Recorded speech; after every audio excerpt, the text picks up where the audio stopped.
Viernes hora 21. Old Hits. La música del recuerdo que vuelve a hacerse presente. Sábados hora 10. El camino del emprendedor con Claudio Facchín Tello. Los mejores tips para alcanzar el éxito en tu emprendimiento. Bueno, bienvenido Claudio. Arrancamos un nuevo capítulo, un nuevo episodio del Camino del Emprendedor que comenzamos a recorrer la semana pasada.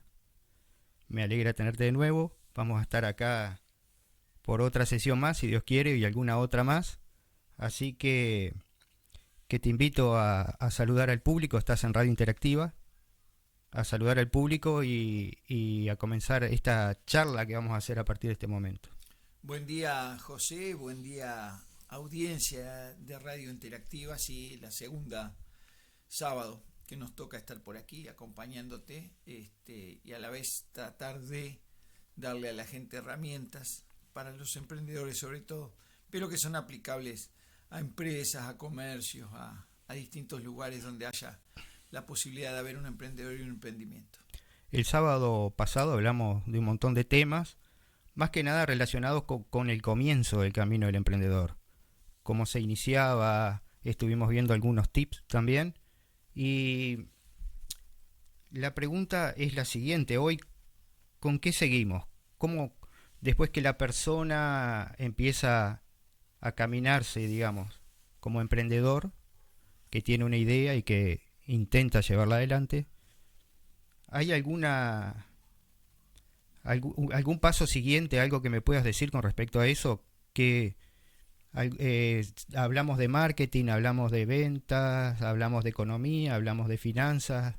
¿Qué me puedes decir respecto a eso? Exactamente. El sábado pasado hablamos de cómo un emprendedor, la definición más que nada de emprendedor, de todas las características que podía tener el emprendimiento, las oportunidades que puede generar el emprendedor.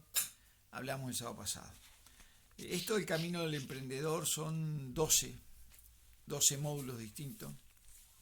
Si se dan la posibilidad de, trataremos de poder estar por algunos sábados más por aquí, contándole a la audiencia las oportunidades que se pueden para ser emprendedor. Hoy, por ejemplo, vamos a hablar, después que el emprendedor determinó qué tipo de emprendimiento va a realizar, vamos a hablar de lo que es la salud financiera de un emprendimiento. Vamos a hablar de la necesidad de armar un presupuesto de funcionamiento.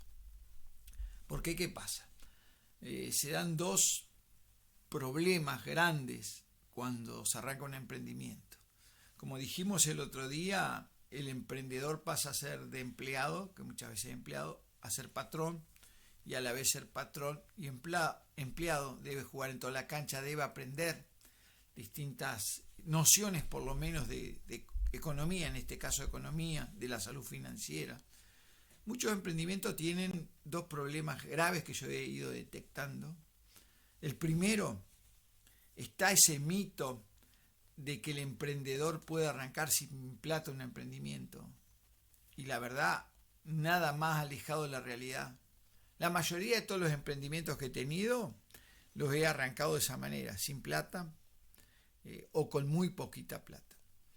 Pero no los aconsejo que lo hagan porque no es lo mejor, no es lo más adecuado. Es una complicación tras otra no tener un respaldo financiero. Hoy sí vamos a hablar, eso por un lado, la necesidad de trabajar con plata, un respaldo para el emprendimiento. Y el otro, que muchas veces se dan empresas grandes, se dan comercios ya constituidos, que no hay un registro, no hay un presupuesto de funcionamiento. La gente dice, bueno, sí, yo vendo tanta cantidad, muchas veces no saben ni dónde va la plata. Entonces vamos a hablar de esos dos temas hoy, del presupuesto y de la necesidad de tener un respaldo económico para poner en marcha un emprendimiento. Muy bien. Habíamos comentado en el episodio 1 que la persona cuando inicia con muy poca finanza, digamos, ¿no? Básicamente compra los insumos necesarios para para comenzar el emprendimiento y después, a partir de ahí, empieza a funcionar la máquina o no. Exactamente, el problema es cuando no funciona la máquina. El emprendimiento, hay una media que se toma que menos de 3 años no se sabe si un emprendimiento va a ser viable o no. 3 años es un montón de tiempo. Estamos hablando acá más de 1000 días de trabajo, que son los 3 años. Entonces, que hay que recorrerlo en el día a día, 3 años es un montón de tiempo. Entonces, ahí recién se determina si un emprendimiento es viable o no a los 3 años. No quiere decir que a los 3 años y 3 días vos estás salvado con el emprendimiento. Que hay emprendimientos que tienen 20 años y deben cerrar porque no son rentables, no son viables. Uh-huh. Pero sí o sí es necesario por lo menos, porque ¿qué pasa? Muchas veces dice, me cobro un despido, me pongo un emprendimiento, con poca plata lo hago, porque sé que voy a vender. Ese sé que voy a vender, entre paréntesis, tomémoslo, no sabemos si vamos a vender, si nos va a ir bien, si nos va a ir mal. Podemos tener una idea brillante, pero después la realidad te marca que no era el lugar adecuado, no era el tipo de negocio. No hicimos una recorrida por el barrio a las 10 cuadras de la redonda para ver si lo que estábamos ofreciendo era necesario. Capaz, hablemos de una instalación de una panadería chica. Una panadería chica, por ejemplo, lleva por lo menos 4 personas. 2 en la producción y 2 en el mostrador. Pero por lo menos, ¿no? Estamos hablando de algo chiquito, algo barrial, que se pongan a hacer galletas, se pongan a hacer pan y algunos bollos. Eso lleva por lo menos 4 personas como mínimo, incluyendo dentro de las 4 personas la atención que el dueño puede hacer en la caja o en la parte de logística, con los mandados, con las compras. Entonces, ¿qué pasa? Nosotros nos instalamos, alquilamos un local, decimos, bueno, vamos a vender determinada cantidad de pan o de galleta en el mes. En los números previos está todo lindo, pero después resulta que en la realidad nos damos cuenta que en la vuelta del barrio hay 3 panaderías que ya están instaladas, constituidas, funcionando, y vendemos mucho menos de lo que estimamos vender. Entonces esa es una de las contras iniciales del emprendimiento, el no tener bien manejados los números, pero no porque no se quiera, muchas veces no se hace, vuelvo a decir, muchas veces se larga un emprendimiento sin tener los números de venta o los números de costos de un alquiler, como te decía. Hay que sacar el número de lo que le vamos a pagar a cada empleado por día, los jornales. Después de un tiempo ya pasan a ser licencias, salario, toda plata que tiene que salir del emprendimiento, o si no, un respaldo económico importante. Entonces aquello de que yo largo un emprendimiento hoy y vendo mañana y después en un mes, 2 veo cómo sigo, no es el tema. La mayoría, te vuelvo a decir, sí, lo hacemos así. Yo lo he hecho un montón de veces. Cuando arranqué con la empresa de limpieza, Fachín Limpieza en su momento, le pedí plata para el ómnibus a mi madre para ir a Casablanca, porque se me había terminado la plata. Y lo más importante, el inicio del trabajo no lo podía hacer si no hubiese tenido esa plata para el ómnibus. Pero no es lo mejor, no es lo más adecuado. Es necesario planificar los ingresos, los egresos, las entradas, las salidas, en qué vamos a gastar la plata, cómo la vamos a administrar. Muchas veces el emprendedor es empleado, entonces ve la actividad emprendedora como otra ingreso más, entonces se pone un emprendimiento, saca de su propio trabajo y le va poniendo a su emprendimiento. Tengo una duda. ¿Se puede ser emprendedor en 2 cosas, suponete? Ahora estaba pensando eso mientras hablaba. Largo determinado producto y voy trabajando eso mientras estoy pensando en tener otra empresa totalmente distinta, otro emprendimiento totalmente distinto. ¿Se puede hacer? Sí. ¿O eso es el doble de complicado seguramente? No, eso requiere, sí es necesario, a veces es hasta bueno, es saludable, porque ¿qué pasa? Aquel dicho de poner los huevos en la misma canasta no es lo más recomendable. Siempre hay que dividir. esa docena de huevos, si la puedes poner en 3 canastas diferentes, pueden ser 3 ingresos. Si bien puede ser complicaciones al inicio, pero el tema ahí pasa por saber delegar, porque posiblemente vos te pongas un kiosco y encontrás gente que te lo atienda por 12, 14 horas, que es lo que lleva un emprendimiento, menos de 14 horas al día, nada es viable. Vos encontrás a alguien que te lo atienda y a la vez armás una venta de una ferretería que implica mayor cantidad de productos, mayor cantidad de cosas, mayor cantidad de horas, y bueno, vos atendés la ferretería con alguno más y a la vez delegás el trabajo en el kiosco. Tienen que ser rubros que sean compatibles, que no te lleven tanto tiempo de estar el emprendedor. Vos tenés que buscar poder delegar, pero a veces es hasta bueno hacerlo, tener 2 o 3 cosas por las dudas que falle la primera, falle la segunda, y bueno, tenemos la tercera donde agarrarnos. Eso me lleva a la siguiente pregunta. Yo pongo un emprendimiento y lo voy trabajando y tengo una cartera de clientes y llego a un determinado departamento, por ejemplo. Pero llega un momento en que cubrí todo el departamento, digamos. Tengo todos los clientes, los estoy atendiendo bien. ¿Cómo me expando? ¿Cómo llego? Creo que una de las puertas es la tecnología, para llegar a más gente, digamos. Hoy en día sí, pero yo creo que también es un error que se viene cometiendo.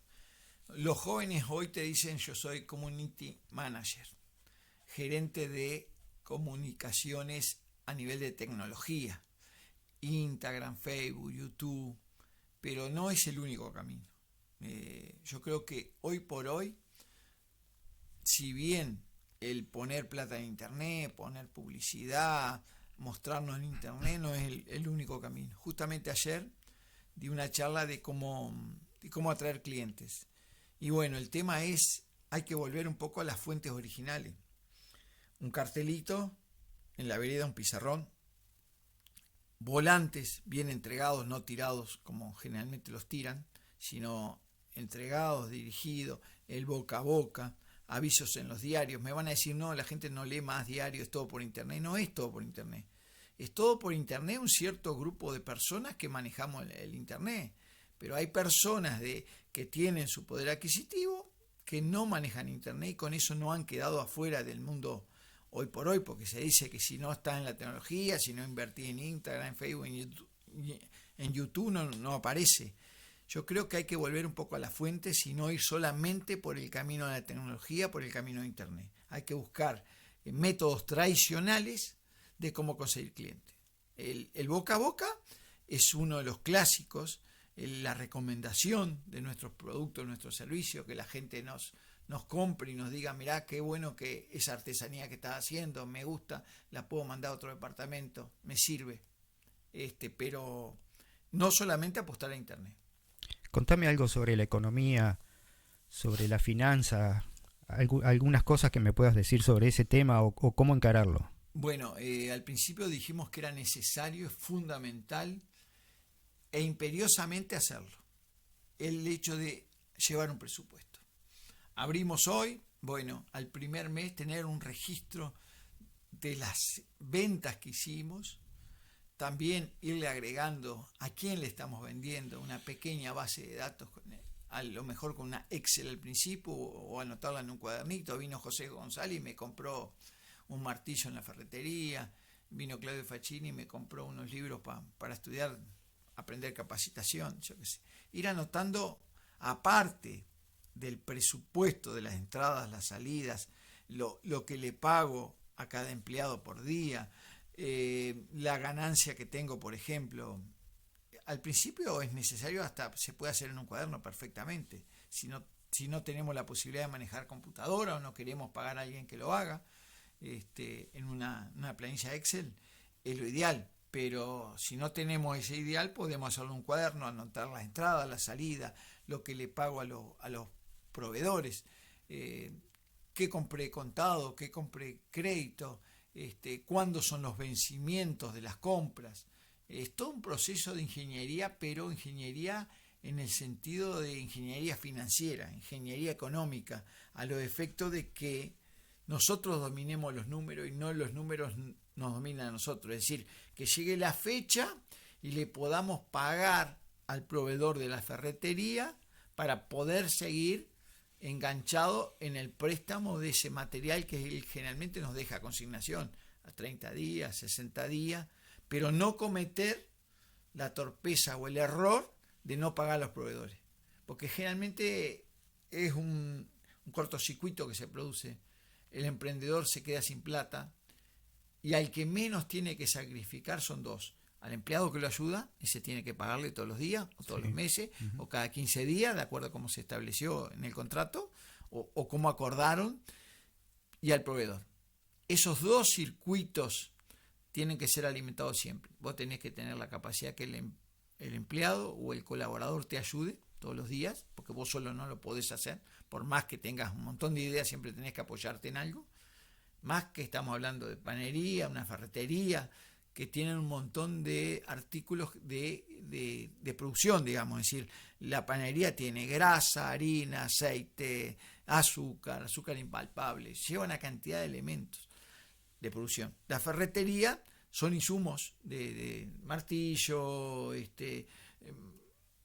amoladora, herramientas, pinzas, tornillo, 50 variedades de tornillo, puertas. Entonces, cuando vos querés acordar, estás vendiendo 1000 artículos en una ferretería.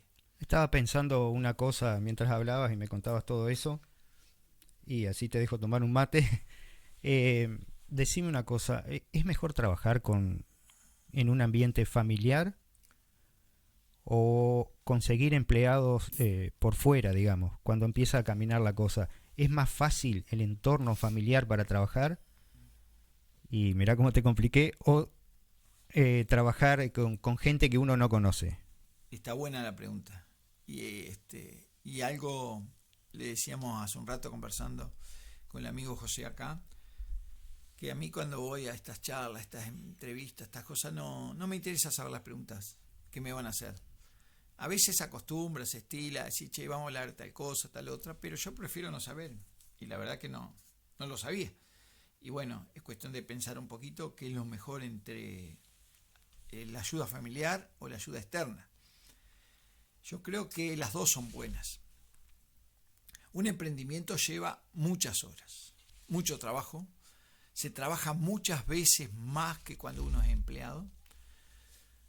¿Por qué? Porque generalmente es para uno. Uno valora más el emprendimiento que cuando está empleado. Sabe que haciendo determinado trabajo uno va a cobrar su sueldo. En el emprendimiento tenés que aprender todos los días de algo. Es decir, algo nuevo: marketing, ventas, clientes, economía, inversiones. Compro una mesa, compro 2 mesas, compro 2 bancos, tengo una heladería, no me alcanza, me extiendo por 5 gustos de helados más, tengo que tener una camioneta que me traiga el helado, la logística, y a la vez ese apoyo de que hablábamos recién. ¿Qué es mejor, el apoyo familiar o contratar empleados? Trabajar en familia es muy reconfortante, es bárbaro, porque uno ve los avances a nivel familiar del emprendimiento. Se comparten muchas horas, pero también trae un desgaste en la pareja, desgaste con los hijos. Hay que separar, incluso si un padre es el dueño del emprendimiento, decirle a los hijos, bueno, mirá, vos me ayudás, pero las decisiones las tomo yo, ¿entendés? Entonces eso genera a nivel familiar Rispideces. confrontaciones, rispideces. La toma de decisiones deben ser muy rápidas.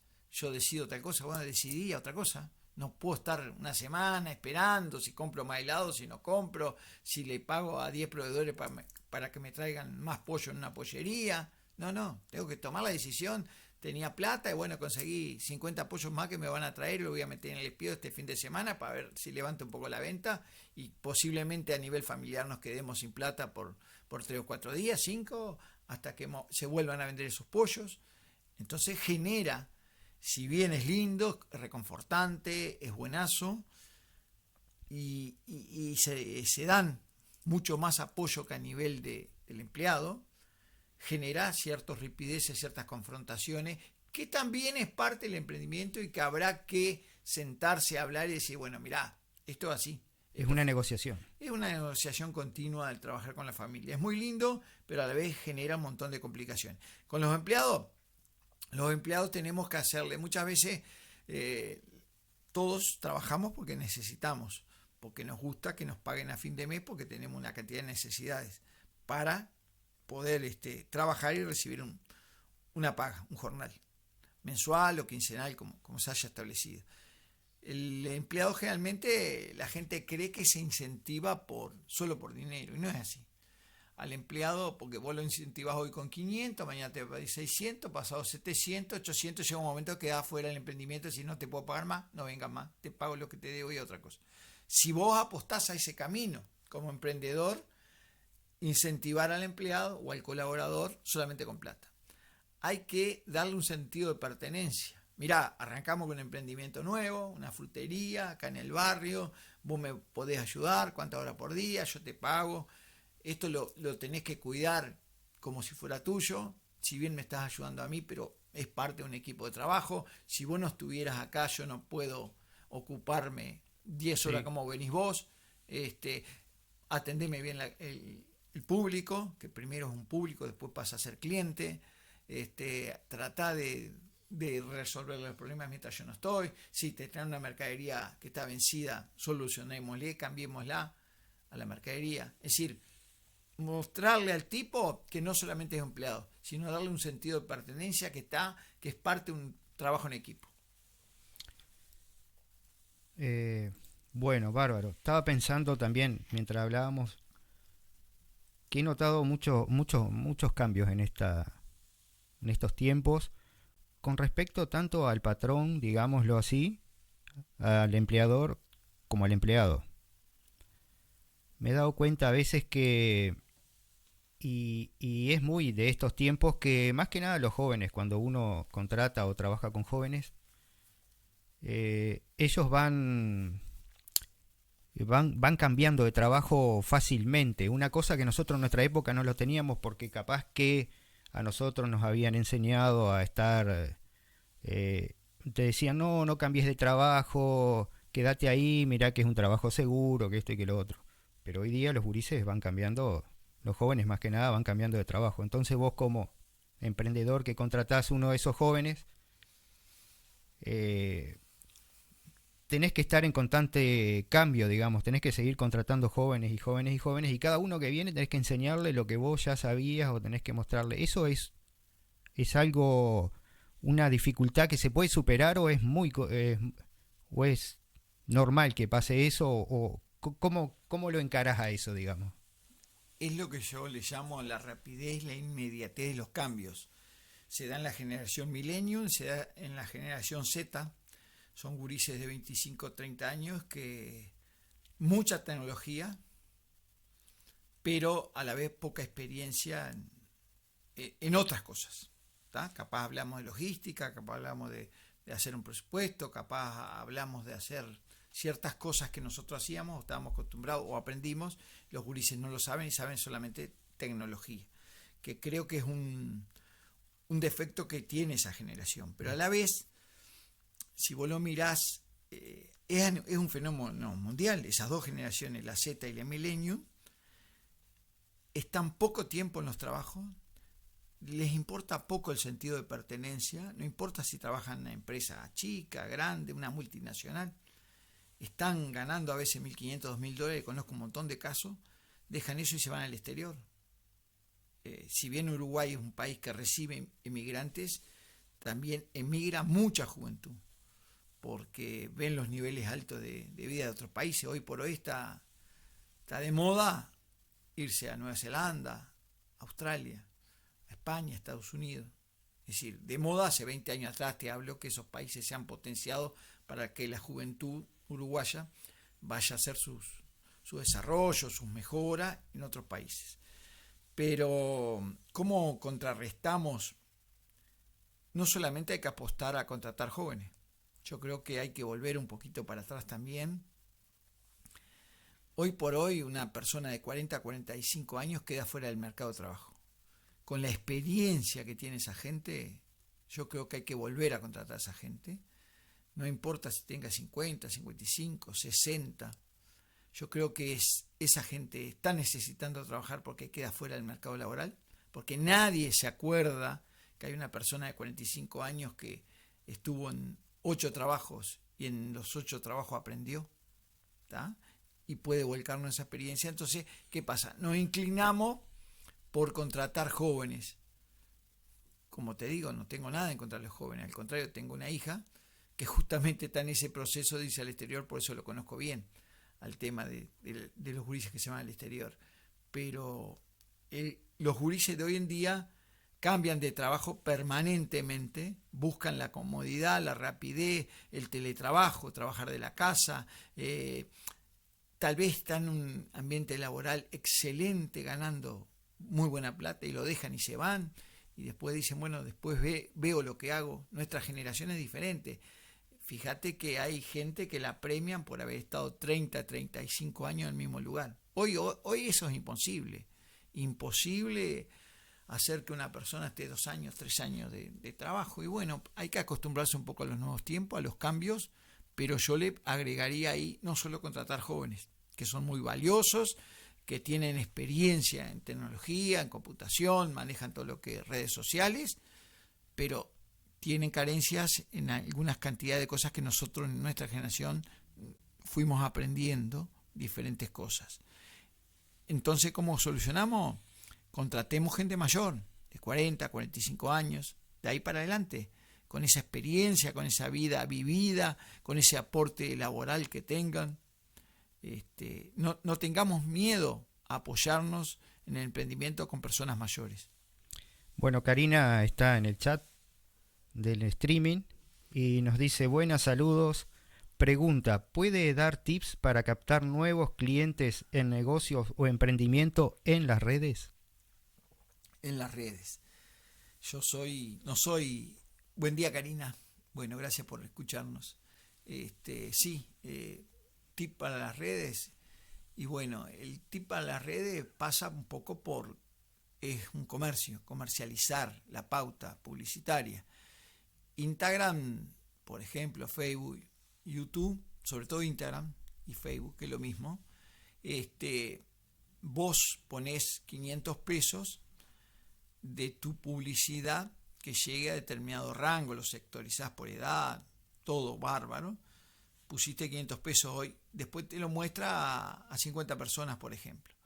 Esos 500 pesos después ya empiezan a ser 600, 700. Es lo que tienen esas empresas. Si vos dejás de ponerle plata, te muestra a menos personas porque funcionan por algoritmo. Es decir, tu publicidad, si vos no le vas metiendo plata, como que empieza a bajar. Que le ha pasado a un montón de gente. Es decir, yo estoy en las redes, tengo 3.000 seguidores, me ve un montón de gente y después empieza a no vender. ¿Pero por qué no empieza a no vender? Porque hizo publicidad, ya no hace, ya está gastando poco y lo muestran poco también.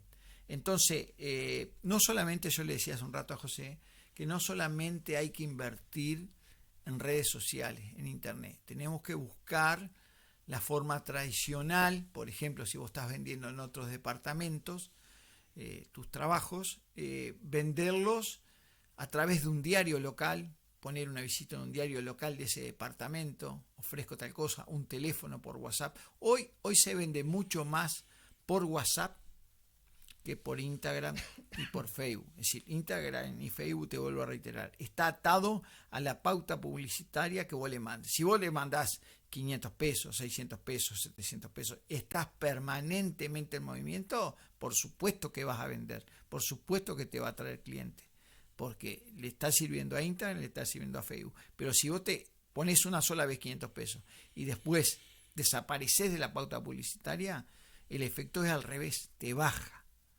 la cantidad de seguidores, de clientes, aunque te muestre los 2.000, pero le está llegando a menos seguidores. Entonces, ya que me pediste algunos tips, bueno, algo en radio, a nivel si estás vendiendo en Maldonado, en Salto, algo en diario, muy poquito, es decir, pero el diario tiene la ventaja de, por más que me digan, ya la gente no lee diario escrito, justamente queda escrito, queda en el papel impreso, pasan los días, y yo a los 15 días encuentro eso y me sirve porque ese avisito de venta de tal cosa me sirve.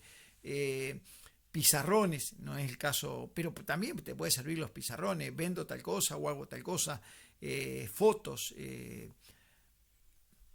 publicidad callejera, el boca a boca, un avisador, volver un poco a los métodos tradicionales y no solamente apoyarnos en Internet, porque Internet tiene sus limitaciones.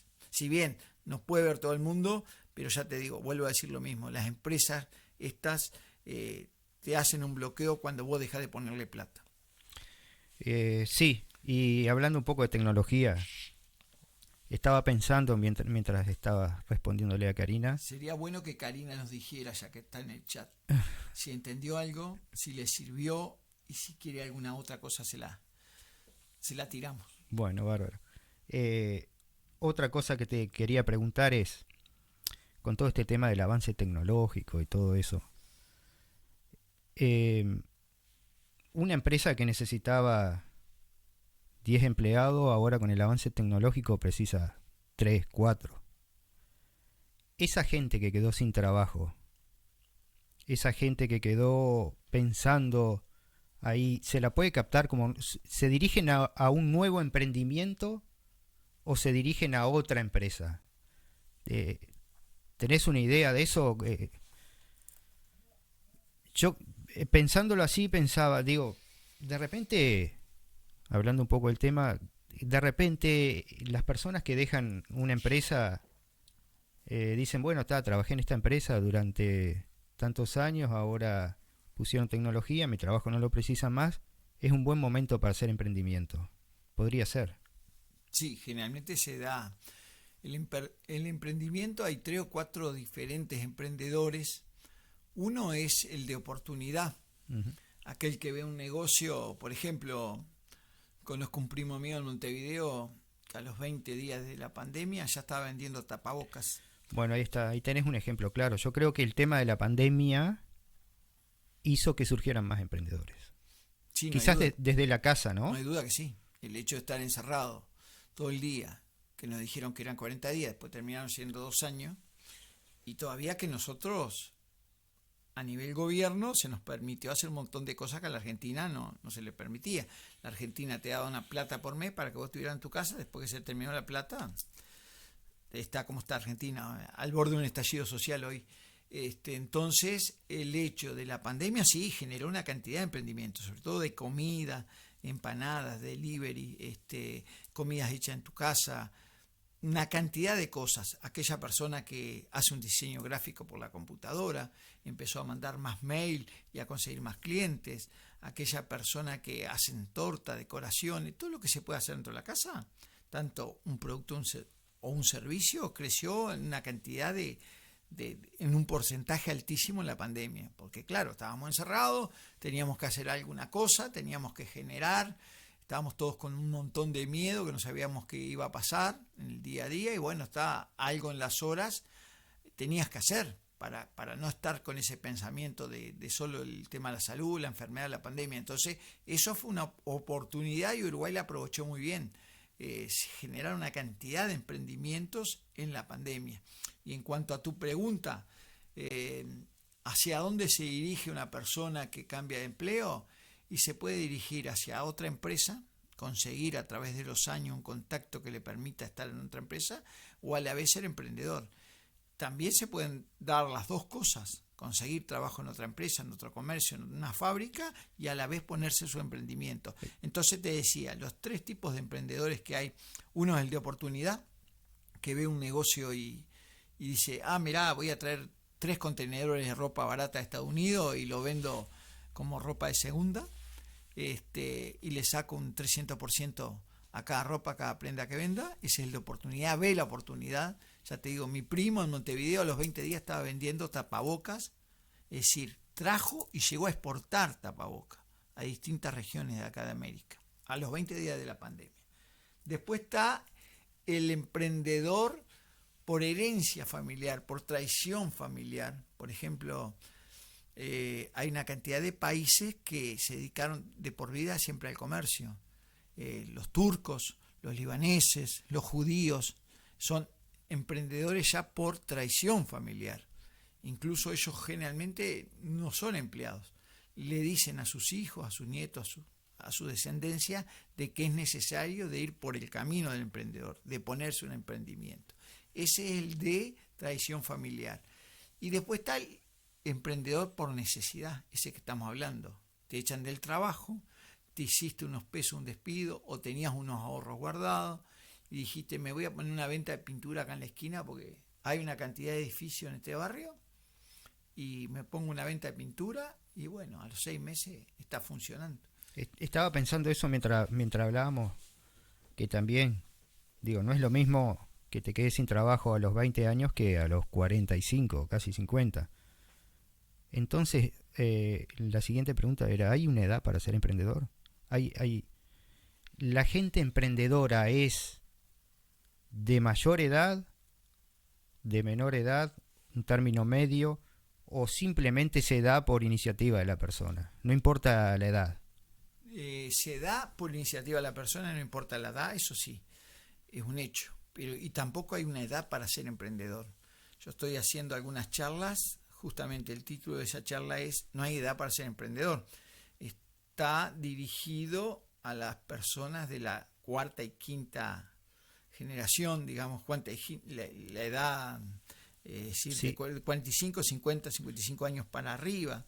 Después que vos te empezás a acercar a la asociación de jubilados, te empezás a acercar a algunas entidades que agrupan gente ya mayor, y me he dado cuenta que si vos haces un análisis medio rápido, por ejemplo, yo ya lo he hecho, de los 15 a los 30 años, que a los 15 muchos gurises jóvenes son emprendedores, o empiezan a vender trencitas en una feria, o consiguen ropa y empiezan a vender. Hay muchos gurises que son emprendedores a los 15 años. Pero ¿qué pasa? Después se dan cuenta que ese emprendimiento le funciona, no le funciona, no tienen la tenacidad de estar años atrás de eso, van cambiando, como hablábamos recién, estas dos generaciones cambian de actividades. Por allá encuentran algo que les gusta, se ponen a estudiar, pues están dentro del rango van a la facultad, siguen teniendo un emprendimiento, pero ya el horario para atenderlo se les reduce. Después de los 30 años que vos te recibís, tenés un título, o sos profesional, o tenés un trabajo ya estable, ya pasaste la parte de estudio, entre los 30 y los 45 se da también una cantidad de gente que emprende, o porque no le gusta ser empleado, o porque quiere emprender, o tiene la beta del emprendedor. Pero después de los 55 años, mirá lo que te voy a decir, yo creo que es la mejor edad para poder emprender. ¿Por qué? Porque el tiempo de la vida te va devolviendo el tiempo libre que vos tenés. No solo eso, sino que tenés la experiencia de 50, 55 años de tu vida de cómo hacer las cosas. Es decir, cometiste un montón de errores en tu vida, a nivel familiar, a nivel social, a nivel cultural, a nivel económico, que te permite ver de otra manera. Es decir, no tenés la experiencia de los 15 a los 30, tenés el doble de experiencia de esa gente de los 15. Para mí la mejor edad para emprender es a partir de los 50 años, porque vos tenés tiempo libre, tenés un montón de experiencia acumulada y te queda el resto de tu vida que no sabes cuánto va a ser, porque ya venís, día que pasa, te vas acercando al final de tu vida. Entonces eso te acelera un poco los procesos de decir, bueno, me pongo este emprendimiento y lo tengo que hacer andar. Perfecto. Quisiera hablar un poco de marketing. ¿Qué me puedes decir eso? ¿Cuál es la importancia que tiene el marketing? El marketing es... En la empresa que estoy iniciando, digamos. Sí, es fundamental. El marketing es comunicación, es contar lo que estamos haciendo, es decir que esta radio se conozca en diferentes lugares, que el camino del emprendedor le llegue a más gente. Eso es el marketing. Se puede hacer un buen marketing moderno, como yo te decía hoy, solamente con internet. Para mí no es lo más adecuado. El marketing es dar a conocer tus productos, pero el marketing también es una buena presentación del producto. Suponete que se te dio por hacer hamburguesas en tu casa y vos lo estás largando en una bolsita de nylon, lo llevas a los comercios con su mayonesa, con su ketchup. y lográs dos hamburguesas lindas, bien presentadas, buena mercadería, pero por allá decís, mirá, le voy a hacer un buen embalaje, una buena caja, una buena presentación, le haces una caja hamburguesas fulano, le haces una foto con unas papas fritas, le haces una foto de un huevo adentro de la hamburguesa, y esa caja, sin querer, te termina vendiendo mucho más que la bolsita que vos llevas las hamburguesas. Eso también es marketing. Es marketing el dar a probar un producto, que la gente te haga una devolución, un producto o un servicio. Comentame cómo estuvo. No importa que te digan, mirá, no me gustó tal cosa, pero bueno, es parte del juego. Si vos entregás algo para probar, te van a devolver algunos que te gustan, otros que no, y vas a tener que aceptar las críticas cuando te digan, no me gusta porque tal cosa, pero a la vez te puede ayudar también el tema de la difusión, el tema de la publicidad, el tema de la presentación, el tema de los colores. Todo eso es marketing. No solamente marketing es la venta, marketing es el proceso por el cual un emprendedor, un emprendimiento muestra sus productos. Genial. ¿Querés decirme algo como para cerrar este segundo capítulo, este segundo episodio? La verdad que ha sido mejor que el primero, me parece, porque el hecho de que no sepamos de qué vamos a hablar me obliga a mí a pensar en el momento, a pensar al aire, y la verdad que en el otro lado he encontrado una persona, un ser pensante. Sabía que era ser pensante. Nos conocemos hace 40 años, somos amigos, así que lo puedo decir. Un ser pensante que encuentra preguntas que son disparadores para que el entrevistado se pueda explayar como ser pensante también. Te agradezco esta segunda venida a la radio. Espero una tercera. Va a haber más. Que se pueda concretar, y ahí en adelante va a haber más. Después vamos viendo qué temas. Ahí va, cómo lo vamos llevando lo demás. Y bueno, te invito al próximo sábado. Si no podés, lo grabamos antes y lo largamos el sábado y lo vamos viendo ahí. Bueno, entonces agradezco a los amigos que nos han estado escuchando a través de interactiva.caster.fm, a través de Twitch en Radio Interactiva. Y los invito al próximo episodio del Camino del Emprendedor con Claudio Fachín Tello, que es un amigo que nos está dando unos buenos tips para arrancar este camino, como decía.